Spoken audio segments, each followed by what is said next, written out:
নমস্কার বন্ধুরা, আমি ডোনা নিগালিস লাইফ কিচেন চ্যানেল নিয়ে তোমাদের সামনে এসেছি। আজকে আমি তোমাদের জন্য সম্পূর্ণ নিরামিষভাবে স্টাফড আলুর দম রেসিপিটা নিয়ে এসেছি। আশা করি তোমাদের ভালো লাগবে। আর এই রেসিপিটাকে কিন্তু আমি পুরোপুরি নিরামিষভাবে করেছি। তোমরা চাইলে কিন্তু এর মধ্যে পেঁয়াজ রসুনের ব্যবহার করতেই পারো। আর আলুর মধ্যে যে স্টাফটা ভরেছি সেটা কিন্তু পনির দিয়ে, তার জায়গায় কিন্তু তোমরা ওর মধ্যে চিকেন বা চিংড়ি মাছ যে কোনো একটা দিতে পারো। চলো তাহলে রান্নাঘরে গিয়ে ঝটপট করে রেসিপিটাকে আমরা শুরু করে দিই। দেখো, এখানে আলুগুলোকে আমি খোসা ছাড়িয়ে নিয়েছি আর ভালো করে ধুয়েও রেখেছি। এখন আলুগুলোর মাথাগুলোকে আমি একটু সমান করে কেটে নিলাম। তারপরে একটা পিলার দিয়ে এখানে আস্তে আস্তে করে কিন্তু কিছুটা আলু কুড়ে কুড়ে বের করে নেব। ঠিক আমি যেরকম করে করছি তোমরাও কিন্তু ঠিক সেইভাবেই করো। পিলার না থাকলে ধারালো চামচ দিয়েও কিন্তু এই কাজটা সেরে নেওয়া যায়। আর খেয়াল রাখতে হবে আলুটার নিচের পোর্শনটা যাতে পিলারের খোঁচাতে ফুটো না হয়ে যায়। এইভাবে করে আমি সমস্ত আলুগুলোকে পুর ভরার জন্য রেডি করে নিই। তারপরে তোমাদেরকে দেখাচ্ছি আমি নেক্সট কি স্টেপ করছি। একটা কড়ার মধ্যে আমি জল নিয়ে নিয়েছি। জলের মধ্যে আমি কিছুটা নুন দিয়ে দিলাম। গ্যাসটা কিন্তু জ্বালিয়ে রেখেছি। এখন আমি যে আলুগুলোকে তৈরি করেছিলাম পুর ভরার জন্য, সেই আলুগুলোকে একটু সেদ্ধ করে নেব। খুব বেশি সেদ্ধ কিন্তু করব না। দেখো, প্রত্যেকটা আলুর ভেতরেও কিন্তু আমি ফুটো করে নিয়েছি। চলো আলুগুলোকে আমরা একটু সেদ্ধ করে নিই। খুব বেশি কিন্তু সেদ্ধ করে ফেলবে না, তাহলে কিন্তু আলুগুলো ভেঙে যাবে। মোটামুটি একটু বয়েল করতে হবে। 5 থেকে 7 মিনিট ঢাকা দিয়ে বয়েল করলেই কিন্তু আলুগুলো একেবারেই রেডি হয়ে যাবে। চলো 5-7 মিনিট পরে তোমাদের সামনে ফেরত আসছি। এই আলুগুলো মাঝখান থেকে হোল করার পরে যে আলুটা রয়েছে সেটা কিন্তু আমি পুর ভরার কাজে ব্যবহার করব।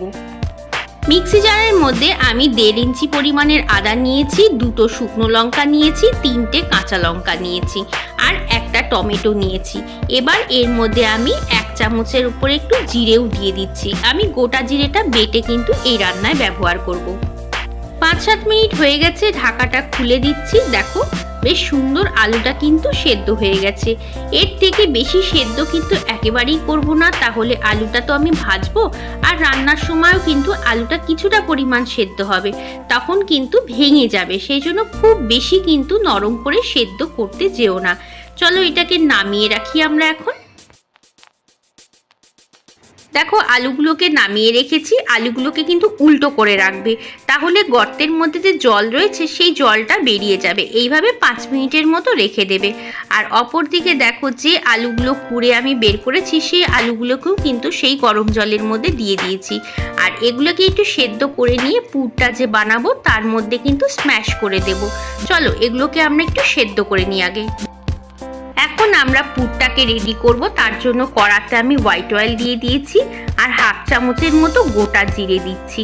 আমি হোয়াইট অয়েলে করছি, তোমরা চাইলে কিন্তু এটাকে সর্ষের তেলেও করতে পারো।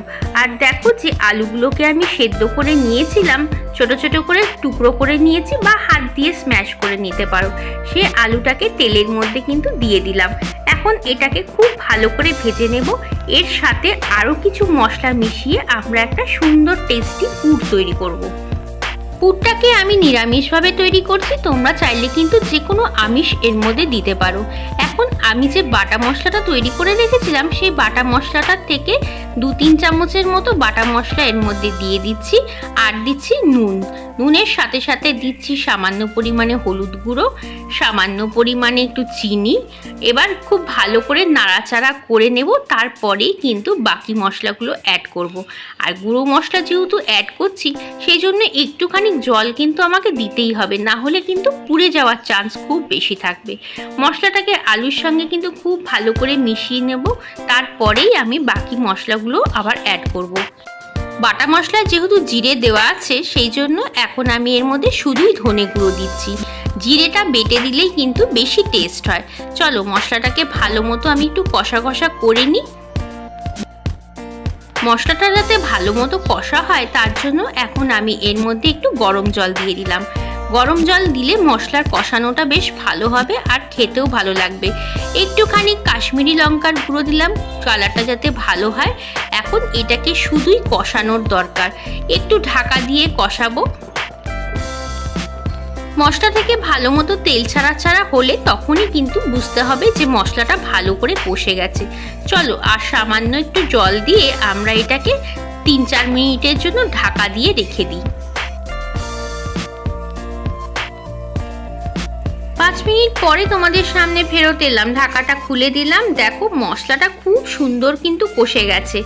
এখন এটাকে আমি আর বেশিক্ষণ কষাবো না, এর মধ্যে একটু কাজু কিশমিশ দেব। কাজু কিশমিশটা কিন্তু পুরোপুরি অপশনাল, যদি তোমাদের দিতে না ইচ্ছা হয় দিও না। আর পুরের টেস্টটা বাড়ানোর জন্য এর মধ্যে আমি গ্রেট করা পনির দিয়ে দিলাম। পনির দিলে কিন্তু পুরটা ভীষণ ভালো লাগবে খেতে। দেখো পনিরটা কিন্তু প্রথমে দেবে না, পনিরটা কিন্তু শেষের দিকে দিতে হবে। পনিরের সাথে আলুটাকে এখন খুব ভালো করে কিন্তু কষিয়ে নেব। এর মধ্যে সামান্য পরিমাণে একটু গরম মশলা দিয়ে দিচ্ছি। তোমরা চাইলে কিন্তু এর মধ্যে এখন ধনেপাতাও দিতে পারো। পুরের টেস্টটা আরও বাড়ানোর জন্য এর মধ্যে আমি একটু সামান্য পরিমাণে ঘি দিচ্ছি। ঘিটা কিন্তু অপশনাল। আরেকটা জিনিস দিচ্ছি, সেটা হলো চাট মশলা। চাট মশলা দিলে দেখবে পনিরের যে পুরটা তৈরি হবে সেই পুরটা কিন্তু অপূর্ব হয় খেতে। দেখতেই পাচ্ছ পুরটা কিন্তু একেবারেই তৈরি হয়ে গেছে। আর বেশিক্ষণ আমি এটাকে কষাবো না, এখন এটাকে নামিয়ে প্লেটে রেখে দেব ঠান্ডা হওয়ার জন্য।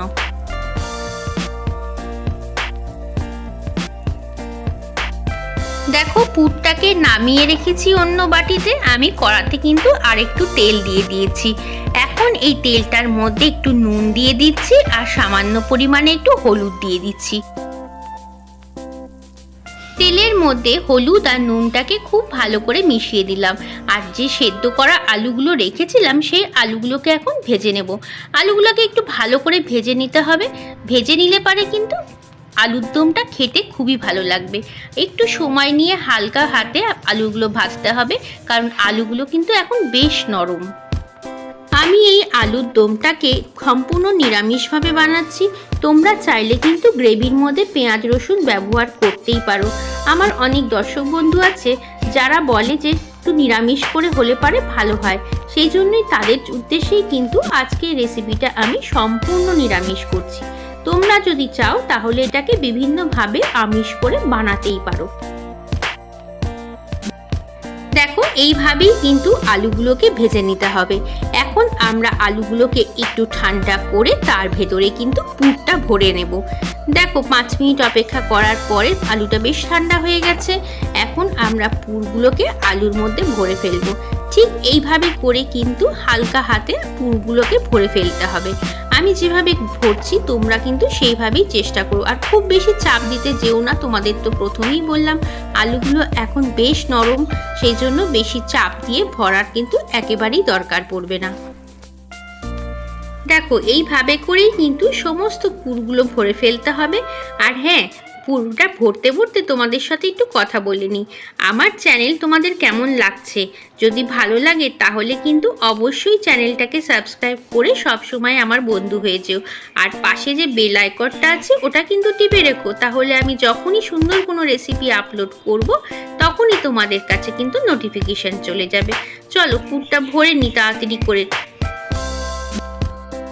দেখো সবগুলো আলুর ভেতরে কিন্তু পুর ভরা হয়ে গেছে। এখন আমরা গ্রেভিটাকে তৈরি করে নেব। কড়াতে সর্ষের তেল দিয়ে দিয়েছি, ওর মধ্যে দিলাম ফোড়ন হিসেবে 2টো তেজপাতা, 2টো শুকনো লঙ্কা আর 1 চামচের মতো জিরে। আমি গোটা গরম মশলা এর মধ্যে ব্যবহার করছি না, পরে যেহেতু গুঁড়োটা ব্যবহার করব সেই জন্য গোটাটা কিন্তু এখন দিলাম না।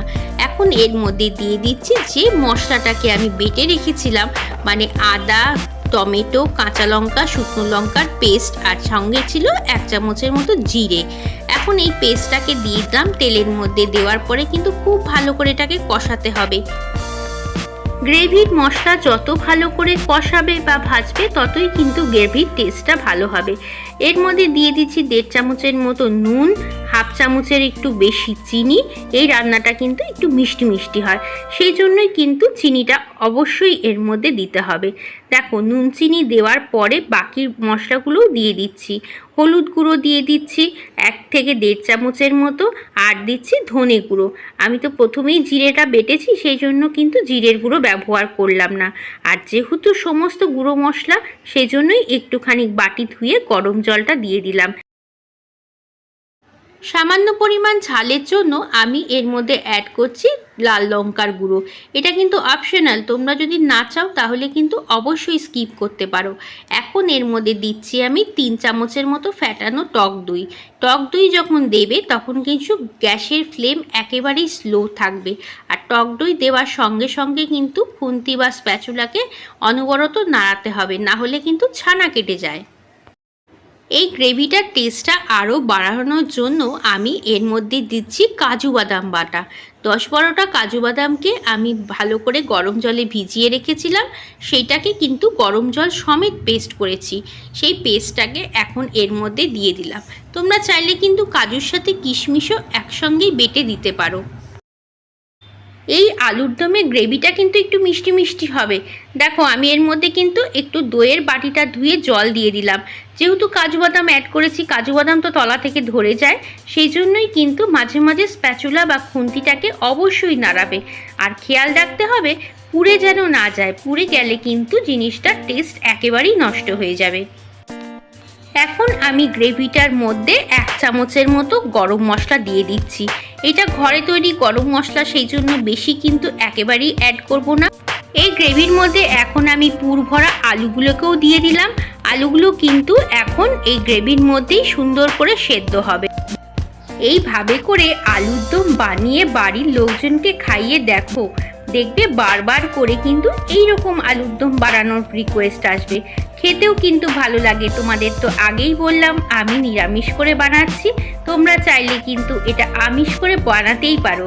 এর ভেতরে চিকেনের পুর, চিংড়ি মাছের পুর, যা খুশি তোমরা কিন্তু অ্যাড করতে পারো।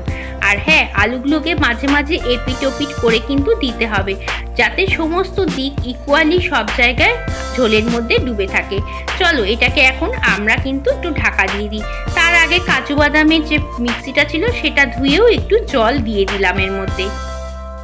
5-7 মিনিট পরে ফিরে এলাম। দেখতেই পাচ্ছ গ্রেভিটা কি সুন্দর একদম তৈরি হয়েছে, আর ভীষণ সুন্দর একটা গন্ধ বেরোচ্ছে। আমার তো মনে হচ্ছে এইরকম গ্রেভি তৈরি হলে বাড়ির লোকেরা কিন্তু গন্ধেই চলে আসবে সামনে, যে কি রান্না হচ্ছে বাড়িতে, তার মানেই একটা কোনো স্পেশাল কিছু। দেখতেই পাচ্ছ ভীষণ লোভনীয় লাগছে। গন্ধটা তো আমি পাচ্ছি, তোমরা পাচ্ছ না। আর যেহেতু নিরামিষ, সেই জন্য কিন্তু এর মধ্যে একটু ঘি দিতে হবে।